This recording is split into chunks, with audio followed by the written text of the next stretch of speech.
আল্লাহ পাক রব্বুল আলামিন বলে, হে দুনিয়ার মানুষ, হাসরের ময়দানে, কিয়ামতের ময়দানে আল্লাহর সামনে দুনিয়ার সব মানুষ যখন উপস্থিত হয়ে যাবে, সমস্ত মানুষ যখন আল্লাহর সামনে দাঁড়ায় থর থর করে কাঁপতে থাকবে, পুরা জমিনটা যখন জাহান্নামের বিকট আওয়াজে কম্পিত হয়ে যাবে,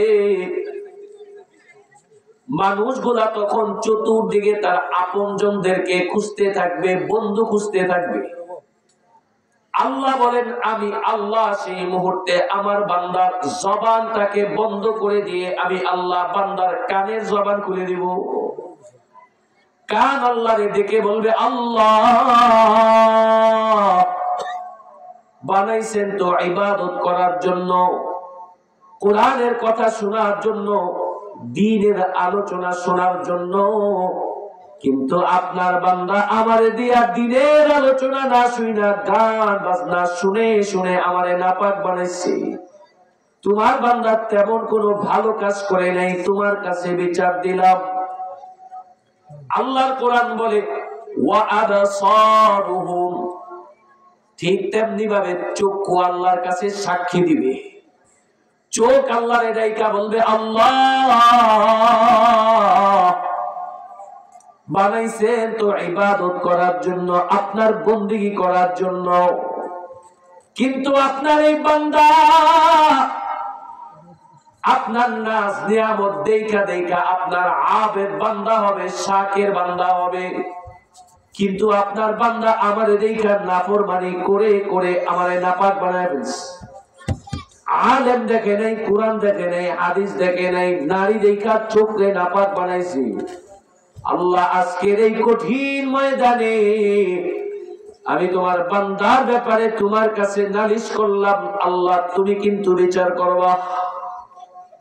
এ যুবক বা এ বৃদ্ধ বাবা, একটু আওয়াজ করে জবাব দিয়ে একটু নিজে সকলে আওয়াজ করে বলবেন, যখন কান যখন চোখ আমার বিরুদ্ধে সাক্ষী দিবে, তখন আমার উপরে রহম করার মতো ওই জমিনে কেউ না থাকলেও একজন থাকবেন, যিনি তিনি কে? আল্লাহ বলে, বান্দারে কারে আপন বানাইছো, কারে মোহাব্বত করতেছো? অথচ আজকে আমি আমার চোখে আপন মনে করি, চোখে মনে করি এটা আমার, এটা আমার মোহাব্বতের, এটা আমার ভালোবাসার, এটা আমার। কানকে আপন মনে করি, চক্ষুকে আপন মনে করি। আল্লাহ বলে, বান্দারে তোর কান আপন না, চক্ষু আপন না, ওয়াজুলুদুহুম, এরপরে তোমার শরীরের চামড়াগুলো পর্যন্ত আল্লাহর কাছে তোমার আমার বিরুদ্ধে নালিশ করবে। ডাইকা বলবে, আল্লাহ বানাইছেন তো ইবাদত করার জন্য, কিন্তু আপনার বান্দা হারাম খায়া খায়া আমারে নাপাক বানায় ফেলছে। আল্লাহ আপনার ইবাদত করে নাই। শুনে নেন, আজকে আপনার বান্দা আমারে দিয়া দুনিয়ার জমিনে কি কি গুনাহ করেছে। চামড়া যখন সাক্ষী দিতে থাকবে, মানুষগুলা বড় হতাশ হইয়া ডাইকা বলবে, ওয়াকালু লিজুলুদিহিম লিমা শাহিদতুম আলাইনা, মানুষগুলা ডাইকা বলবে, আয় চামড়া, কেন তুমি আজকে আমার বিরুদ্ধে নালিশ করতেছো? আমার বিরুদ্ধে কেন তুমি আজকে সাক্ষী দিতেছো? দুনিয়ার জমিনে তোমার না আমি আমার নিজের আপন মনে করেছিলাম, আজকে কেন তুমি আল্লাহর কাছে আমার গুনাহের কথাগুলো বলে দিচ্ছ? আল্লাহ পাক রব্বুল আলামিন চামড়ার জবান খুলে দিলে চামড়া দেখে বলবে, ক্বালু আনতাকানাল্লাহ আনতাকানাল্লাহু আল্লাযী আনতাকা কুল্লা শাই। চামড়া দেখে বলবে, আয় নাফরমান, আজকে তুমি তোমার রবের সাথে কথা বলবা না, আজকে তোমার জবানকে তুমি বন্ধ করো। কারণ জবান দিয়া তুমি যে দুনিয়ার জমিনে কথা বলতা, আজকে এই জমিনে থেকে আপনি আমি যে জবান দিয়া ঠোঁট নাড়ায় নাড়ায় জিহ্বা নাড়ায় নাড়ায় কথা বলি, আওয়াজ করে ঈমানের আওয়াজে সকলে বলবেন এই কথা বলার শক্তি আমারে আপনারে যিনি দিছেন তিনি কে? আরে কথা বলার শক্তি যদি মানুষের হইতো তো এই মৃত মানুষটা কেন কথা বলে না? এই মানুষটার তো ঠোঁটও আছে, জিহ্বাও আছে, সব আছে, কথা বলে না। বুবা মানুষটার ঠোঁট আছে, জিহ্বা আছে, কিন্তু কথা বলে না।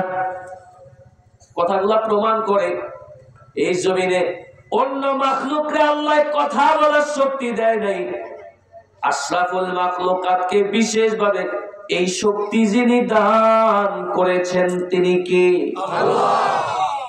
চামড়া রেখা বলবে আই নাফরমান, আজকে আমার রবের সাথে তোমার জবান কথা বলবে না, আমি কথা বলবো।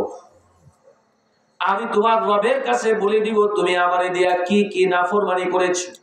এ যুবক বা এ বৃদ্ধ বাবা, আমি যে কথাটা আপনাদেরকে বারবার বোঝাতে চাচ্ছি, চতুর্দিকে আমি যাদেরকে আপন মনে করি, যাদেরকে দেখতেছি, এগুলো একটাও আমার আপন না, একটাও মুহাব্বতের না, বরং সব হলো আমার রবের গোয়েন্দা। ঠিক না বেঠে? সব একটাও আপন না। চায়ের দোকানে বসে আপনি আমি যে গীবত করি, শেখায়াত করি, আরেকজনের নামে হাসি আর কত ঠাট্টা মশকারি করে কথা বলি না বাবা, হাসরের ময়দানে চায়ের টোলের নিচের জমিনটা আল্লাহর কাছে আমার এই কথাগুলো বলে বলে বিচার দিবি। যে খাটের উপরে শুয়া শুয়া আমি গুনাহ করি, সেই খাটের নিচের জমিনটা আল্লাহর কাছে আদালতে দাঁড়ায় বিচার দিবে। চক্ষু আপন না, কান আপন না, চামড়া আপন না, স্থান আপন না, কেউ আপন না। হাত বুঝে আপন নাকি? কথা কয় না, হাত আপন। হাত দিয়ে আমি কত কামাই, কত ইনকাম করি, অবৈধ পথে কত ইনকাম করলাম, সিগনেচারের মাধ্যমে কত মানুষের সম্পদ আমি আত্মসাৎ করি, অথচ এই হাতও আমার আপন না। আমি বলি না, আল্লাহ বলে সূরাত ইয়াসিন, আল-ইয়াউমা নাখতিমু আলা আফওয়াহিহিম ওয়া তুকাল্লিমুনা আইদিহিম ওয়া তাশহাদু আরজুলুহুম বিমা কানু ইয়াকসিবুন। সূরাত ইয়াসিন, আল্লাহ পাক রব্বুল আলামিন বলে, হে দুনিয়ার মানুষ, হাসরের ময়দানে আমি আল্লাহ বান্দার জবানের ভিতরে তালা মেরে দিব। ওয়া তুকাল্লিমুনা আইদিহিম, এবার হাত আল্লাহর সাথে কথা বলা শুরু করবে। হাত আল্লাহরে ডাইকা বলবে, আল্লাহ বানাইছেন তো ইবাদত করার জন্য, কিন্তু আপনার বান্দা নাফরমানি করে করে আমারে নাপাক বানাইছে। শুনে নেন আমারে দিয়া কি কি গুনাহ করছে। আল্লাহ বলে, ওয়া তাশহাদু আরজুলুহুম, পা তোমাদের বিরুদ্ধে সাক্ষী দিয়া বলবে, আল্লাহ বানাইছেন ইবাদত করার জন্য, মাহফিলে যাওয়ার জন্য, মসজিদে যাওয়ার জন্য, ভালো কাজে পারে ব্যবহার করার জন্য, কিন্তু আপনার এই বান্দা পারে কাজে লাগাইয়া লাগাইয়া বাজারে গেছে, পারে কাজে লাগাইয়া গানের আড্ডায় গেছে, কিন্তু ভালো কাজে লাগাই নাই, মসজিদে যাই নাই। তোমার কাছে বিচার দিলাম। যুবক ভাই, আমি এত লম্বা সময় লাগাইয়া আপনাদেরকে যে কথাটা বারবার বুঝাইতে চাচ্ছি, শরীরের অঙ্গ প্রত্যঙ্গ চতুর্পাশে যা কিছু দেখতে পাই, একটাও আমার আপন না, একটাও আমার মুহাব্বতের না, বরং সব হলো আমার শত্রু। কথা বলেন ঠিক না বেঠিক? একটাও আপন না। হাত আপন না, পা আপন না, কান আপন না, চক্ষু আপন না, চতুর্পাশে যা দেখেন দল আপন না, নেতা আপন না, নেত্রীও আমাদের আপন না। যদি আমাদের আপন হইতো তো আমাদের এই দেশে রাইকা নেত্রী হিন্দুস্তান পালাইতো না। কথা কোন ঠিক না? স্বার্থ শেষ, আম্ম শেষ। আমনে করে খেলছে, আগের দিন আমনে করে মাঠে নামায় এসে গেছে। কঠিন দেখা হবে, মাঠ পর্যায়ে দেখা হবে। দেখতে দেখতে দেখতে দেখতে হঠাৎ করে নিউজ পেয়েছে এনে দুপুরে খাওয়ারও টাইম নেই। কারণ আমরা থাকি হিন্দুস্তান, আর কর্মীদেরকে পাঠায় গুলিস্তান, শুধু পিঠা খাইবার লেগে। তাহলে কি বুঝলেন? দল, নেতা, নেত্রী কেউ আপন সব কিসের পাগল? স্বার্থের পাগল, দলের পাগল। যার জন্য মাঠে দৌড়াইলেন, এত কষ্ট করলেন, আজকে সে তো চলে গেল অর্থ নিয়া, নেতা তো চলে গেল অর্থ নিয়া, মুছে খাইতেছে, আর আপনি তো গড়ি থাকতে পারেন না, গড়ি ঘুমাইতে পারেন না, নিজের বাপের ভিটা থাকা দৌড়ান লাগে আপনার। আপনাকে ধরবো কি? এখন ফোন দেন, আপনি ফোন আর রিসিভ করবেন না নেতা। এই জন্য যুবক ভাই, চতুর্পাশে যা কিছু দেখেন এগুলো আপন না পর? বলেন বলেন, আপন না পর? বলেন বলেন। এটা মনে করে সামনের জিন্দিগিটাও চালায়। কারো পিছিয়ে পড়েন না, কারো পিছিয়ে পড়েন না, কারো পিছিয়ে পড়েন না। কেউ আপন না, কেউ আপন না, সবাই পর, সবাই পর। কথা বলেন ঠিক না রে ঠিক?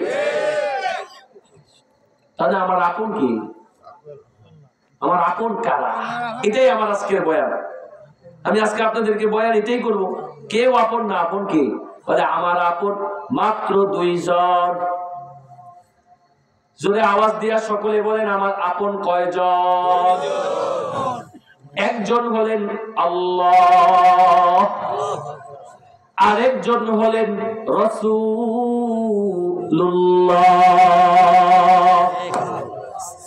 2 জন আপন। মনে থাকবে কথাটা? আপনারা একটু ইমানের আওয়াজে বলেন তো, আপন কয়জন? 2 জন। একজন আল্লাহ, আরেকজন রাসূলুল্লাহ। এটাই সবক। একজন হলেন আল্লাহ, আরেকজন হলেন রাসূলুল্লাহ। কেউ আপন না, আর কেউ আপন না। বাপ মা সাময়িক সময়ের জন্য দুনিয়ার জমিনে আপন, আবার এই দুনিয়ার জমিনে কারো কারো জন্য বাপ মাও শত্রু হয়। ঠিক। সময় সময় বাপ মার ভালোবাসাও কমে, চূড়ান্ত পর্যায়ে বাপ মাও আপন না। তা আমি বলি নাই, আল্লাহর কোরআনে আছে। বাপ আপন না, মা আপন না, ভাই আপন না, স্ত্রীও আপন না, সন্তান আপন না, কেউ আপন না। আল্লাহর নবী সাল্লাল্লাহু আলাইহি ওয়াসাল্লাম হাদিসের ভিতরে বলেন, হাসরের ময়দানে, কিয়ামতের ময়দানে আল্লাহর সামনে এক ব্যক্তি দাঁড়ায়া যাবে, যে ব্যক্তি তার গুনাহ যেই পরিমাণ, নেকও ওই পরিমাণ। বুঝতেছেন আমার কথা? গুনাহ আর নেক সমান সমান নিয়ে আল্লাহর সামনে দাঁড়াবে 50-50। এক সমান গুনাহ, এক সমান নেকি নিয়ে আল্লাহর সামনে দাঁড়াইয়া আল্লাহ দেখা বলবে, বান্দা রে, একটা মাত্র নেকি যদি আজকে বেশি করতা তো তুমি আমার জান্নাতি হয়ে যাইতা। একটা নেকির কারণে আজকে তুমি জান্নাতে যেতে পারতেছো না। বান্দাটা আল্লাহরে ডাইকা বলবে, আল্লাহ,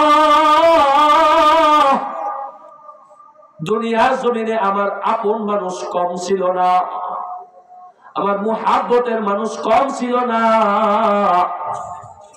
আমার মা আমার কত আপন ছিল, যে মা নিজে না খাই আমারে খাওয়াইতো, নিজে না পড়ে আমারে পড়াইতো, নিজে না খাই আমারে খাওয়াইতো। আমার মা রাতের বেলা আমি বাহিরে গেলে ঘরে না ফিরে পর্যন্ত আমার মা একটা মুহূর্ত বিছানায় পিঠ লাগাইতো না, আমারে এত মায়া করত। আল্লাহ আজকে আমার সেই মায়ের কাছে যায় আমি নেকি চাইলে আমার মা আমারে ফিরিয়ে দিবে না। আমার বাবা আমার জন্য মাথার গাম পায়ে ফালাইয়া মেহনত করেছে, কষ্ট করেছে। আল্লাহ আমি যদি আমার বাবার কাছে যাই, আমার বাবাই আমারে ফেরত দিবে না, আপনি আমার একটু সুযোগ দিবেন নি? দুনিয়ার জমিনে আমি আমার স্ত্রীর জন্য কত সম্পদ, কত গয়না বাতি আমি রেখে আসলাম, তার জন্য রেখে আসলাম। সন্তানের জন্য মাথার গাম পায়ে ফেলাইলাম। এত মেহনত করে করে আমি আমার দুনিয়ার জিন্দেগিটাকে শেষ করেছি। আখিরাতের বিপদের দিনে একটা দেখি আমারে মানুষ দেওয়ার অভাব হবে না। আল্লাহ আপনি আমারে একটা সুযোগ দিবেননি। আল্লাহ রাইকা বলে, যা বান্দা যা, এটা হাসরের ময়দান। চায়া দেখ কেউ তোরে আপন বলে একটা দেখি দেয় কিনা। আল্লাহর বান্দাটা এবার চতুর্দিকে ময়দানে ঘুরে বেড়ায় আর আওয়াজ করে বলে, কোথায় আমার মা, কোথায় আমার বাবা, আজকে আমার বাবা কোথায়, আজকে আমার মা কোথায়। সূরাত আবাসা আল্লাহর কোরআনে বলে, ইয়াউমা ইয়াফিরুল মারউ মিন আখিহি ওয়া উম্মিহি ওয়া আবিহি ওয়া সাহিবাতিহি ওয়া বানিহি। সূরাত আবাসা 30 নম্বর পারা। সূরাটা খুলে দেখেন, আল্লাহ কোরআনুল কারীমের ভিতরে বলে, সেই দিন ভাই ভাইকে দেখে পলায়ন করবে, ভাই ভাইকে দেখা দৌড়াবে, ওয়া উম্মিহি মাকে দেখা পলায়ন করবে, ওয়া আবি বাবাকে দেখা পলায়ন করবে, ওয়া সাহিবাতিহি কলিজার টুকরা স্ত্রীকে দেখা পলায়ন করবে, ওয়া বানি সন্তানকে দেখা পলায়ন করবে। সবাই সবাই দেখা দৌড়াবে, পলায়ন করবে। বান্দাটা বড় হতাশ মনে আল্লাহরে দেখা বলবে, আল্লাহ তাহলে দুনিয়ার জমিনে আমি কার জন্য এত কষ্ট করলাম, কার জন্য আমি রাত্র দিন মেহনত করলাম, কার জন্য আমি মাথার গাম পায়ে ফালাইলাম। আজকের এই বিপদের দিনে, কঠিন দিনে আমার পাশে আমি কাউকে পাইলাম না, আল্লাহ কেউ আমার আপন না। এ যুবক ভাই, বৃদ্ধ বাবা, এজন্য আমি বারবার বলতেছি, আমাদের আপন দুইজন, একজন হলেন আল্লাহ, আরেকজন হলেন রাসূলুল্লাহ। যখন হাসরের কঠিন ময়দানে কেউ আপনারে চিনবে না, কেউ যখন আমারে চিনবে না, সবাই যখন আমারে দেখা দেখা পলায়ন করবে, আমারে দেখা চলে যায়,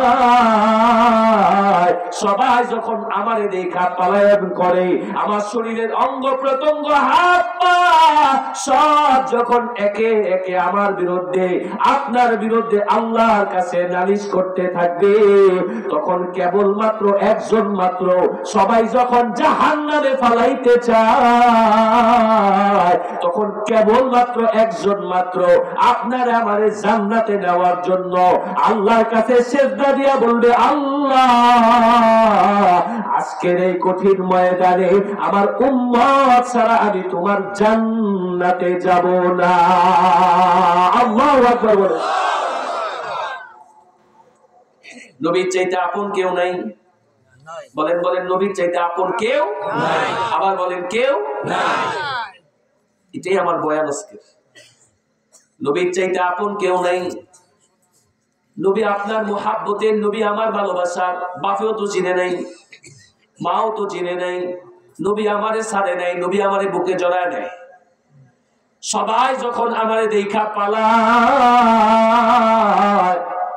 নবী তখন আমারে দেখা বুকে জড়ায় নেয়।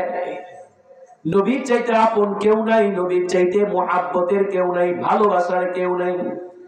এ যুবক বা এ বৃদ্ধ বাবা, আল্লাহর নবী উম্মতের জন্য জমিনে কাঁদলেন, কবরেও কাঁদতেছেন, হাসরের ময়দানে উম্মতের জন্য কাঁদবেন।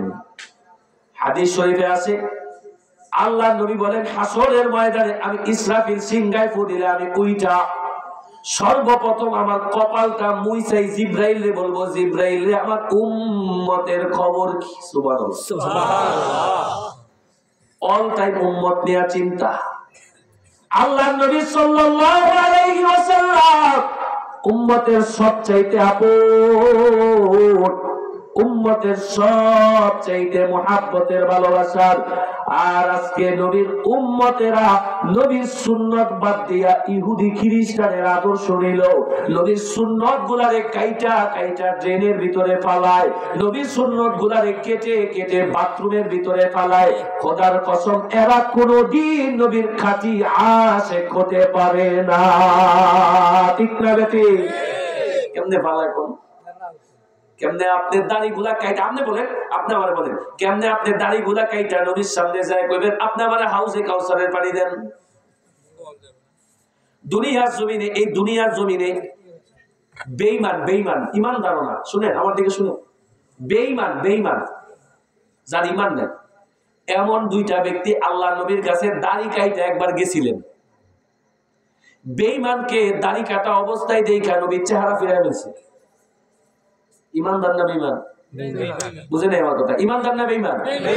দাড়ি রাখলি কি না রাখলি কি, নবী তার দিকে তাকায় চেহারা ফিরে ফেলছে। তো আপনি একটু বিবেকবান, একটু নিজেরে বলেন তো, বেঈমানের দাড়ি কাটার দিকে যদি নবী না তাকায় তো হাসরের ময়দানে যখন কেউ আপনারে চিনবে না তখন আপনি ইমানদার নবীর উম্মত হিসাবে দাড়ি কাইটা নবীর সামনে গেলে নবী আপনারা হাউজে কাউসারের পানি খাওয়াবে? আল্লাহর নবী সাল্লাল্লাহু আলাইহি ওয়াসাল্লামের মুহাব্বতের উম্মতেরা কোনদিন নবীর সুন্নাত তরক করতে পারে না, ইহুদিদের আদর্শ লালন করতে পারে না। এই যে সামনে আসতেছে আপনাদের 31st নাইট, মুরব্বীরা কবিতে কি এটা কি মাথায় দেয় না খায়? এটা বলে ইংরেজদের এই যে ইংরেজি নববর্ষ আর কি 31 তারিখ গেলে 1 জানুয়ারি আসলে 12টার সময় দেখবেন কত ফুটাফুটি শুরু হয়। আরে এমন মারামারি শুরু হয়, শিশুদের কষ্ট হয়, অসুস্থ ব্যক্তিদের কষ্ট হয়। এটা কোনদিন মুসলমানের আদর্শ হতে পারে না, এটা ইহুদি খ্রিস্টানের আদর্শ। কথা বলেন ঠিক না বেঠিক? আল্লাহ বলেন কোরআনে, ইয়া আইয়ুহাল্লাযীনা আমানু লা তাত্তাখিদুল ইয়াহুদা ওয়ান নাসারা আউলিয়া বা'দুহুম আউলিয়াউ বা'দ ওয়া মান ইয়াতাওয়াল্লাহুম মিনকুম ফাইন্নাহু মিনহুম ইন্নাল্লাহা লা ইয়াহদিল কওমায যালিমিন। আল্লাহু আকবার। কোরআন বলেন, আল্লাহ কি বলেন দেখেন, আল্লাহ বলে ইমানদার লা তাত্তাখিদুল ইয়াহুদা ওয়ান নাসারা আউলিয়া, ইহুদি নাসারাকে তোমরা বন্ধু হিসাবে গ্রহণ কইরো না। আমার কথা না আল্লাহর কথা? আল্লাহর কথা।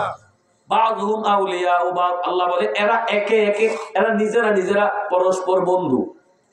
ওয়া মান ইয়াতাওয়াল্লাহুম মিনকুম ফাইন্নাহু মিনহুম, আল্লাহ বলে তোমাদের মধ্যে কেউ যদি মুসলমান হইয়াও এদের আদর্শ লালন করে, এদের মতো সংস্কৃতি গ্রহণ করে, আল্লাহ বলে সে যেন তাদের দলের একজন হইল। নাউজুবিল্লাহ নাউজুবিল্লাহ।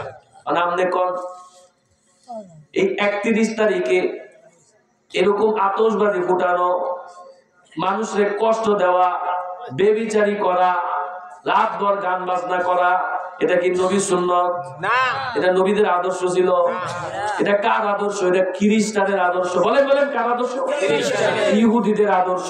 এখন আয়াত যেটা বললাম, এই আয়াত দ্বারা আপনি কি বুঝলেন? আপনি ইহুদিদের আদর্শ পালন করবেন না লাঠি মারবেন? লাঠি মারবো। পারবেন ইনশাআল্লাহ? কথা বললে লম্বা সময় যাবে, এই বিষয়ে আমার আলোচনা না। যে বিষয় সে বিষয়ে অনেক কথা রয়ে গেছে, তো টাচ দিলাম আর কি। সামনে যে 31 তারিখ আসতেছে, এগুলো ফাইজলামি করবে কারা? আমার আপনার ভাই, আমার আপনার ছেলে, আমারই বাতিজা, আমারই ছেলে, এরাই তো করবে নাকি? এদেরকে বান্দা করে রাখতে হবে। অন্তত আজকের রাতে বাহিরে যাইয়া মানুষকে কষ্ট দিয়া বংশের মানুষকে বাপ মারে গালি খাওয়ানো যাবে না। কথা বলেন ঠিক না বেঠিক? আনছে কবে এটা কোন অজাতের পুত্রে এই কথাটা যে কইলো, আপনি একটু চিন্তা করলেন না? আপনার বাপ আপনার এত কষ্ট করে জন্ম দিয়া, আপনার লালন পালন করে খাওয়াইয়া দাওয়াইয়া গালি শোনার লেগে আপনার বড় করছে। আপনি বলেন ভাইজান, ও আমার যুবক ভাই, ও বৃদ্ধ বাবা, আমি একটু আপনার ঘরে বেশি ডিস্টার্ব করবো না, একটু বয়ান শোনাবো, একটু সামনের দিকে। মুরব্বীরা থাকেন, যুবক ভাই একটু সামনের দিকে আসেন, যে একটু সামনের দিকে আসেন ভাই। আমার আরেকটা ভাইকে বসতে দিবেন একটু কষ্ট করে। আপনি বলেন তো তোমারও কাছে